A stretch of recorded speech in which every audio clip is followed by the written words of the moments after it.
আসসালামু আলাইকুম। শুরু করছি চ্যানেলের কৃষি সংবাদ। সাথে আছি আমি আনিকা জাহিন। এখনকার এই সংবাদ আয়োজন একই সঙ্গে চ্যানেলের ইউটিউব চ্যানেল এবং চ্যানেলের ওটিটি প্ল্যাটফর্ম আইস্ক্রিনে লাইভ স্ট্রিম হচ্ছে। কোটি কোটি টাকা ব্যয় করে ফিলিপাইন থেকে আনা MD2 জাতের আনারসের চারা টাঙ্গাইলের কৃষকদের মাঝে তেমন সাড়া ফেলতে পারেনি। প্রকল্পটি এখন মুখ থুবড়ে পড়তে বসেছে। নানা অব্যবস্থাপনা ও এই বিষয়ে কৃষকের জ্ঞান না থাকার কারণে অনেকেই এই জাতের আনারস চাষে আগ্রহ হারিয়ে ফেলছেন। মুসলিম উদ্দিন আহমেদের রিপোর্ট। চলতি মৌসুমে টাঙ্গাইলের ৭,৭৯৪ হেক্টর জমিতে আনারসের আবাদ হয়েছে।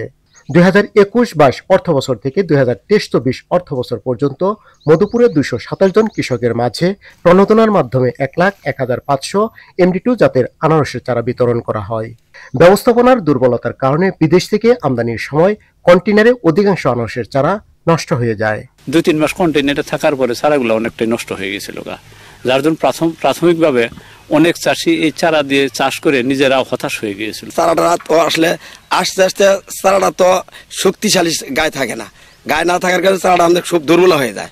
MD2 আনারস আবাদে কৃষকদের পর্যাপ্ত জ্ঞান ও প্রশিক্ষণের প্রয়োজন বলে মনে করছেন সংশ্লিষ্টরা। সঠিকভাবে জেনে বুঝে এটা চাষাবাদ করতে পারলে এই ফলটা আসলে লাভজনক এবং সুস্বাদু। আনারসের চারাগুলো ভালো ছিল না, এদিকে ফল খুব একটা সুবিধা হয় নাই।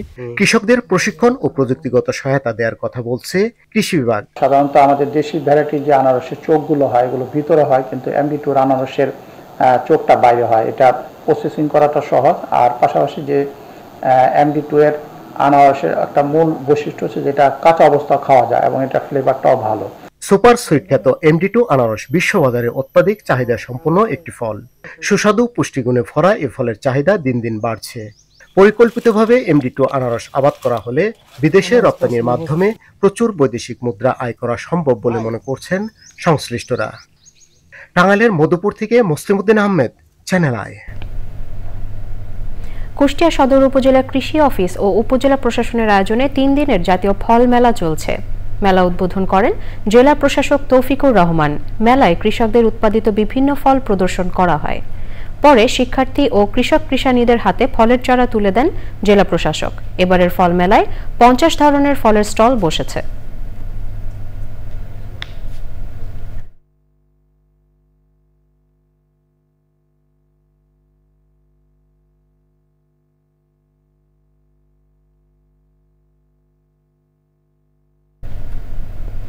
ঝিনাইদহে রোপা আমনের আবাদ ও উৎপাদন বাড়াতে 4,500 কৃষককে সার ও বীজ দেওয়া হয়েছে। সদর উপজেলা কৃষি অফিসের আয়োজনে উপকরণ বিতরণের সময় ছিলেন জেলা কৃষি সম্প্রসারণ অধিদপ্তরের উপপরিচালক ষষ্ঠীচন্দ্র রায়, সদর উপজেলা নির্বাহী কর্মকর্তা রাজিয়া আক্তার চৌধুরী ও অন্যরা। কৃষি অফিস জানিয়েছে, সরকারের খরিফ 1 মৌসুমে প্রণোদনা কর্মসূচির আওতায় সদর উপজেলার 4,550 জন কৃষকের প্রত্যেককে 5 কেজি উন্নত জাতের বীজ ও 20 কেজি করে রাসায়নিক সার দেওয়া হয়েছে।